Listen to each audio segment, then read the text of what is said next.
ನಮಸ್ಕಾರ ವೀಕ್ಷಕರೇ, ಕೃಷಿಕ ಮಿತ್ರ ಯೂಟ್ಯೂಬ್ ಚಾನಲ್ಗೆ ಸ್ವಾಗತ. ಇಂದಿನ ಈ ವಿಡಿಯೋದಲ್ಲಿ ಬೆಳೆ ವಿಮೆ ಎರಡನೇ ಕಂತಿನ ಹಣ ನಿಮಗೆ ಜಮಾ ಆಗಿದೆ ಇಲ್ಲವೋ, ಎಷ್ಟು ಹಣ ಜಮಾ ಆಗಿದೆ ಎಂದು ಹೇಗೆ ಚೆಕ್ ಮಾಡಿ ನೋಡುವುದು ಎಂದು ತಿಳಿದುಕೊಳ್ಳೋಣ. ರೈತರಿಗೆ ಸರ್ಕಾರದಿಂದ ಸಿಹಿ ಸುದ್ದಿ. ಬರ ಪರಿಹಾರ ಎರಡನೇ ಕಂತಿನ ಹಣವನ್ನು ಬಿಡುಗಡೆ ಮಾಡಲಾಗಿದೆ. ಎರಡನೇ ಕಂತಿನಲ್ಲಿ ಅಂದರೆ ಎರಡನೇ ಹಂತದಲ್ಲಿ ಪ್ರತಿ ಎಕರೆಗೂ 18,000 ರುಗಳಂತೆ ಹಣವನ್ನು ಬಿಡುಗಡೆ ಮಾಡಲಾಗಿದೆ. ವೀಕ್ಷಕರೇ, ಸರ್ಕಾರದಿಂದ ಎಲ್ಲ ರೈತರಿಗೂ ಬರ ಪರಿಹಾರದ ಹಣವನ್ನು ಬಿಡುಗಡೆ ಮಾಡಲಾಗಿದೆ. ಆದರೆ ಬಹಳಷ್ಟು ರೈತರಿಗೆ ಎರಡನೇ ಕಂತಿನ ಬರ ಪರಿಹಾರದ ಹಣ ಜಮಾ ಆಗಿದೆಯೋ ಇಲ್ಲವೋ, ಎಷ್ಟು ಹಣ ಜಮಾ ಆಗಿದೆ ಎನ್ನುವ ಗೊಂದಲ ಇರುವ ಕಾರಣ ಇವತ್ತಿನ ಈ ವಿಡಿಯೋದಲ್ಲಿ ನಾವು ಸಂಪೂರ್ಣವಾಗಿ ತಿಳಿಸಿಕೊಡುತ್ತೇವೆ. ನಿಮ್ಮ ಮನೆಯಲ್ಲಿಯೇ ಕುಳಿತು ನಿಮ್ಮ ಮೊಬೈಲ್ನ ಸಹಾಯದಿಂದ ಹೇಗೆ ತಿಳಿದುಕೊಳ್ಳಬಹುದು ಎಂದು ಸಂಪೂರ್ಣವಾಗಿ ಈ ವಿಡಿಯೋದಲ್ಲಿ ನೋಡೋಣ. ಮೊದಲಿಗೆ ನಿಮ್ಮ ಮೊಬೈಲ್ನಲ್ಲಿ ಗೂಗಲ್ಗೆ ಹೋಗಿ samrakshane.karnataka.gov.in ವೆಬ್ಸೈಟನ್ನು ಭೇಟಿ ಮಾಡಿ.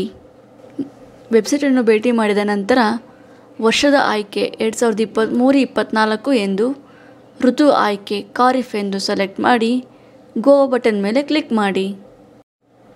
ಗೋ ಬಟನ್ ಮೇಲೆ ಕ್ಲಿಕ್ ಮಾಡಿದ ನಂತರ ಫಾರ್ಮರ್ಸ್ ವಿಭಾಗದಲ್ಲಿ crop insurance details on survey number ಮೇಲೆ ಕ್ಲಿಕ್ ಮಾಡಬೇಕು.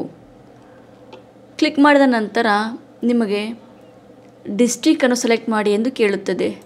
ಡಿಸ್ಟ್ರಿಕ್ಟ್ನಲ್ಲಿ ನಿಮ್ಮ ಡಿಸ್ಟ್ರಿಕ್ಟನ್ನು ಸೆಲೆಕ್ಟ್ ಮಾಡಿ, ತಾಲೂಕನ್ನು ಸೆಲೆಕ್ಟ್ ಮಾಡಿಕೊಳ್ಳಬೇಕು, ಹೋಬಳಿಯನ್ನು ಸೆಲೆಕ್ಟ್ ಮಾಡಿಕೊಳ್ಳಬೇಕು. ನಂತರ ನಿಮ್ಮ ವಿಲೇಜನ್ನು, ನಿಮ್ಮ ಹಳ್ಳಿಯನ್ನು ಸೆಲೆಕ್ಟ್ ಮಾಡಿ.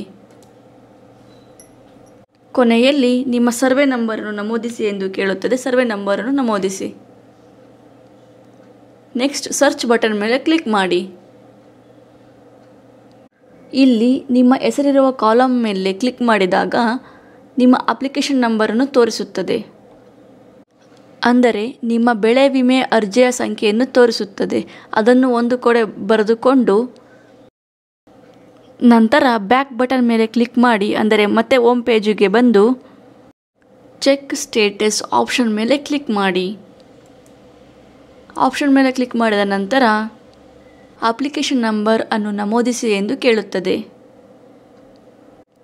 ಅಪ್ಲಿಕೇಶನ್ ನಂಬರನ್ನು ನಮೂದಿಸಿದ ಮೇಲೆ ಎಂಟರ್ ಕ್ಯಾಪ್ಚಾ ಎಂದು ಕೇಳುತ್ತದೆ. ಕ್ಯಾಪ್ಚಾವನ್ನು ಎಂಟರ್ ಮಾಡಿದ ನಂತರ ಸರ್ಚ್ ಬಟನ್ ಮೇಲೆ ಕ್ಲಿಕ್ ಮಾಡಿ. ಸರ್ಚ್ ಬಟನ್ ಮೇಲೆ ಕ್ಲಿಕ್ ಮಾಡಿದ ನಂತರ ನಿಮಗೆ ಬೆಳೆ ವಿಮೆ ಎಷ್ಟು ಜಮಾ ಆಗಿದೆ, UTR ನಂಬರ್, ಪಾವತಿ ಮಾಡಿದ ದಿನಾಂಕ, ಬ್ಯಾಂಕ್ ಖಾತೆಯ ಕೊನೆಯ 4 ಸಂಖ್ಯೆಗಳ ವಿವರವನ್ನು ತೋರಿಸುತ್ತದೆ.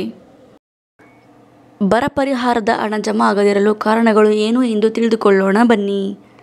ಮೊದಲಿಗೆ ಬೆಳೆ ವಿಮೆ ಮಾಡಿಸುವಾಗ ನೀವು ನಮೂದಿಸಿರುವ ಬೆಳೆ ಮಾಹಿತಿ ಹಾಗೂ ಬೆಳೆ ಸಮೀಕ್ಷೆಯ ಬೆಳೆ ವರದಿಯ ಪ್ರಕಾರ ಮತ್ತು ಬೆಳೆ ವಿಮೆ ಮಾಡಿಸುವಾಗ ನೀವು ನಮೂದಿಸಿರುವ ಬೆಳೆ ಮಾಹಿತಿ ಹೊಂದಾಣಿಕೆ ಆಗಬೇಕು.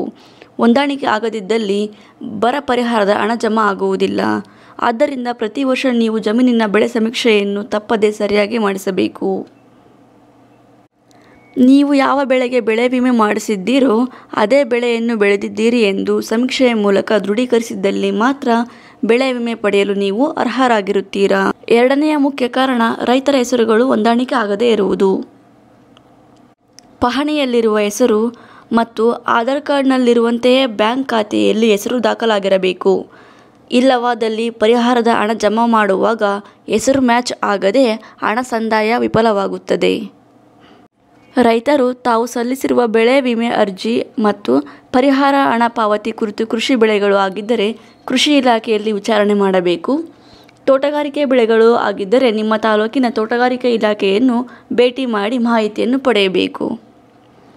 ವೀಕ್ಷಕರೇ, ನಿಮಗೆ ಈ ವಿಡಿಯೋ ಉಪಯುಕ್ತವಾಗಿದ್ದಲ್ಲಿ ನಮ್ಮ ಚಾನಲನ್ನು ಸಬ್ಸ್ಕ್ರೈಬ್ ಮಾಡಿ, ವಿಡಿಯೋವನ್ನು ನಿಮ್ಮ ವಾಟ್ಸಪ್ ಗ್ರೂಪ್ಗಳಲ್ಲಿ ಶೇರ್ ಮಾಡಿ.